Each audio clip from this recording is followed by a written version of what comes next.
الكريم أما بعد فأعوذ بالله من الشيطان الرجيم بسم الله الرحمن الرحيم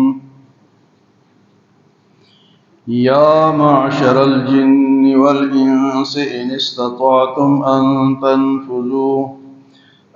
تنفذوا من أقطار السماوات والأرض فانفذوا لا تنفذون إلا بسلطان فبأي آلاء ربكما تكذبان يرسل عليكما شواظ من نار ونحاس فلا تنتصران فبأي آلاء ربكما تكذبان فإذا انشقت السماء فكانت وردة كالدهان فبأي آلاء ربكما تكذبان۔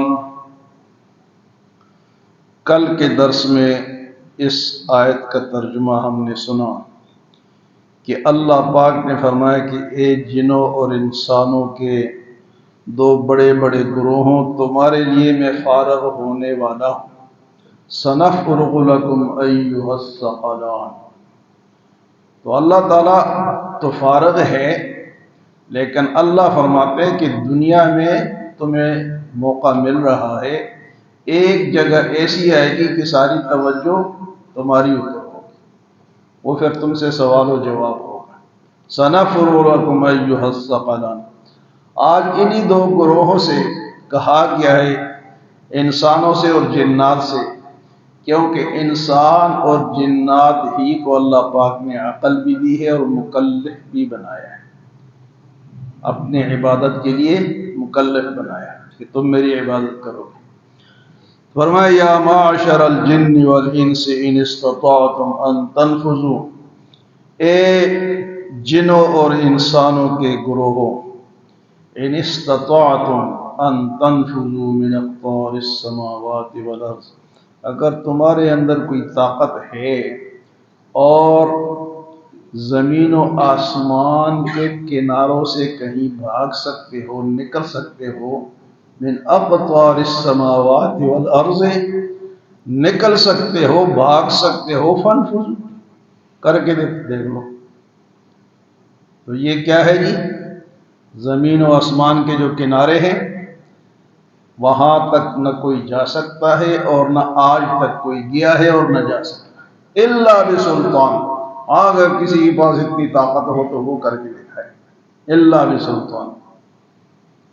تو آج تک ہم نے نہیں سنا کہ فلاں آدمی جو تھا وہ آسمان کے کناروں سے، ہاں آج کل لوگ یہ کہتے ہیں کہ خلا میں جو جا رہے ہیں، خلا آسمان کے نیچے، آسمان تک نہیں، خلا جو ہے نا جی یہ آسمان کے نیچے نیچے ہے جس تک یہ لوگ جا رہے ہیں۔ تو نہ دنیا میں کوئی زمین کے کناروں سے نکل سکتا ہے، نہ آسمان کے کناروں سے نکل سکتا ہے، اور نہ مرنے کے بعد کوئی نکل سکے گا۔ مرنے کے بعد بھی آتا ہے کہ جب قیامت برپا ہوگی تو میدان ہوگا، لوگ باغ کھڑے ہوں گے تو کناروں پہ فرشتے ڈیوٹی دے رہے ہوں گے، کھڑے ہوں گے، جس طرح یہاں سیکورٹی والے کھڑے ہوتے ہیں، ہاں بھائی کدھر جا رہے، پھر واپس آئیں گے۔ تو نہ آخرت میں بھاگ سکیں گے اور نہ اس دنیا میں بھاگ سکتے ہیں۔ تو اس لیے جس ذات سے ہم بھاگ نہیں سکتے اسی کے در پہ آ جائیں، اسی کی زیر سایہ آ جائیں، اسی کو مان لیں اور اسی سے لو لگا لیں تو کامیاب ہو جائیں گے۔ ادروائز کوئی ایسی صورت ہمارے پاس نہیں ہے کہ ہم بھاگ سکیں۔ ہمیں یا معشر الجن والانس، یا معشر الجن والانس، اے جنوں اور انسانوں، اوپر پہلے انسان کا نام آیا تھا، یہاں پہلے جن کا نام آیا۔ جن کا نام کیوں پہلے آیا؟ کہ وہ اس میں ذرا طاقت زیادہ ہے، وہ زیادہ بھاگ سکتا ہے، انسان سے زیادہ طاقتور ہے، فرمایا کہ پہلے ان کا نام لو۔ چلو تم دیکھو، ہوتا ہے نا کسی آدمی کو جن چمٹ جائے، آپ کو چمٹے کوئی؟ کسی آدمی کو جن ہوتا ہے نا، ایسی مخلوق ہے کہ ہمیں نظر نہیں آتی لیکن ہم انہیں نظر آتے ہیں، اور کہیں کوئی ہم سے تکلیف ہم دے دیتے تو وہ آ جاتے ہیں۔ وہ چھوٹا سا بچہ ہے، اس پہ آ جاتے ہیں تو اب اس کے باوجود کو قابو نہیں کر سکتے، نہ بڑے آدمی کے نہ چھوٹے کو، اتنی ان کے اندر طاقت ہے۔ فرمایا یا معاشر الجن، پہلے جن کا نام ہے کہ تم میں اگر طاقت ہے، ٹھیک ہے تمہیں میں نے طاقت انسان سے زیادہ دی ہے لیکن تم بھی بھاگ نہیں سکتے۔ یا معاشر الجن والانس ان استطعتم، اگر تمہارے اندر کوئی استطاعت ہے، طاقت ہے، ان تنفذوا، کہ تم بھاگ جاؤ، من اقطار السماوات والارض، آسمانوں اور زمین کے کناروں سے، فانفذوا، تو تم بھاگ کے دکھا دو، لا تنفذون الا بسلطان، تم کسی زبردست طاقتور ذات کے بغیر بھاگ نہیں سکتے۔ تمہارے پاس کوئی دلیل ہو، طاقت ہو، پھر تو کوئی بات ہے، لیکن اللہ کے مقابلے میں کسی کی طاقت نہیں۔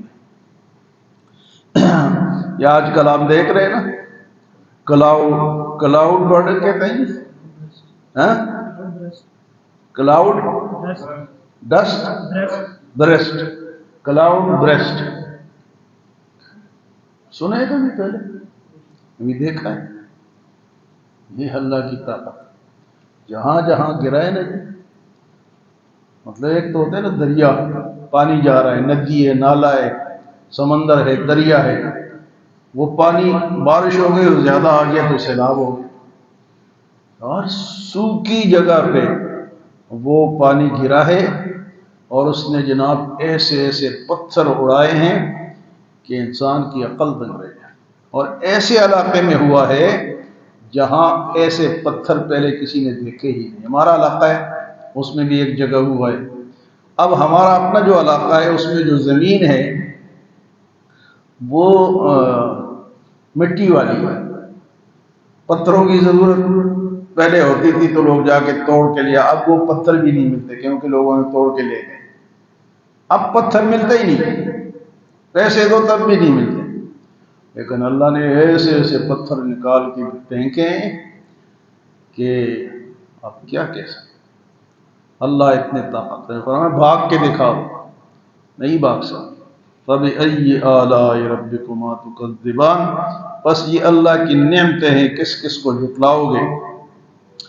اس کے بعد اللہ پاک فرماتے ہیں یُرْسَلُ عَلَيْكُمَا شِوَاظٌ مِّن نَّارٍ وَنُحَاسٌ فَلَا تَنتَصِرَانِ، تم پر آگ کے شعلے، دھوئیں والے اور بغیر دھوئیں والے بھیجے جائیں گے، فلا تنتصران، تو تم اس کو روک نہیں سکو گے، تمہارا کوئی مدد نہیں کر سکے۔ یرسل علیکم شواظ، شواظ وہ شعلہ ہوتا ہے جس میں صرف آگ ہی آگ ہو، اور نحاس وہ شعلہ ہوتا ہے جس میں دھواں ہی دھواں، دھوئیں والے شعلے بھی ہوں گے اور صاف شفاف آگ والے بھی۔ فرمایا فلا تنتصران، پھر تمہاری کوئی مدد نہیں کر سکے گا۔ یہ کن لوگوں کے لیے؟ جو اللہ کے نافرمان ہوں گے، کافر ہوں گے، ان کے لیے پھر اللہ پاک قیامت کے دن ایسے شعلے بھیجیں گے۔ تو فرمایا فَبِأَيِّ آلَاءِ رَبِّكُمَا تُكَذِّبَانِ، اے جنات اور انسان تم اللہ کی کس کس نعمت کو جھٹلاؤ گے۔ ہندوؤں کا ایک آدمی گزرا ہے دیانند سرسوتی، دیانند سرسوتی ان کا کوئی پرانا لیڈر بھی تھا اور بڑا پڑھا لکھا آدمی تھا۔ اس نے قرآن پہ، زبور پہ، انجیل پہ، سب پہ اعتراضات لکھے ہیں۔ تو قرآن پہ یہاں پر اس نے یہ اعتراض لکھا ہے کہ اللہ آگ بھیجے گا، شعلے بھیجے گا، اور پھر فرماتا ہے کہ یہ میری کون کون سے نعمت کو، یہ نعمت ہے۔ اس نے اللہ پہ اعتراض کیا، اس نے اللہ پہ، لیکن اللہ تعالیٰ علماء کرام کو جزائے خیر دے، انہوں نے جواب دیا۔ شاہ عبد القادر محدث دہلوی، جو کہ شاہ عبد القادر محدث دہلوی اور شاہ ولی اللہ کے بیٹے ہیں، شاہ ولی اللہ کے بیٹے ہیں، انہوں نے ترجمہ قرآن کا سب سے پہلے ہندوستان میں انہوں نے کیا، فارسی میں۔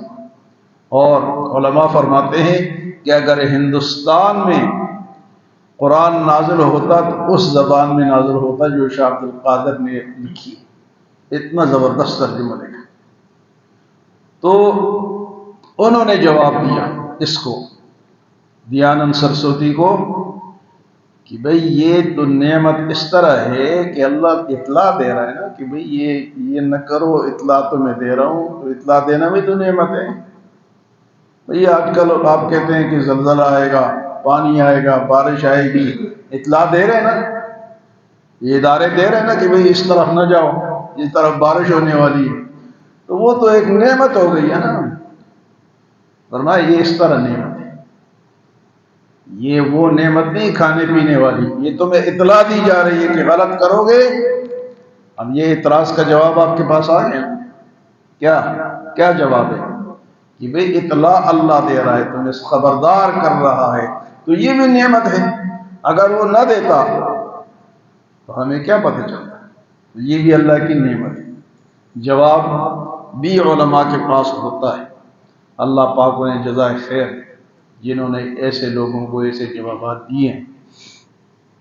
فرمایا کہ یرسل علیکما شواظ من نار ونحاس فلا تنتصران، بھیجا جائے گا تم پر شعلے آگ کے جو کہ سرخ آگ کے ہوں گے اور دھوئیں کے شعلے ہوں گے. فلا تنتصران، پھر تمہیں کوئی بچانے والا نہیں ہوگا. فبأي آلاء ربكما تكذبان، بس تم اللہ کے کس نعمت کو جھٹلاؤ گے. اور پھر فرماتے ہیں فإذا انشقت السماء فكانت وردة كالدهان، پھٹ جائے گا آسمان اور ایسا بن جائے گا جس طرح کے سرخ چمڑا جس کو پکایا جاتا ہے اور سرخ ہو جاتا ہے، سرخ چمڑے سے ایک پھول بن جائے گا.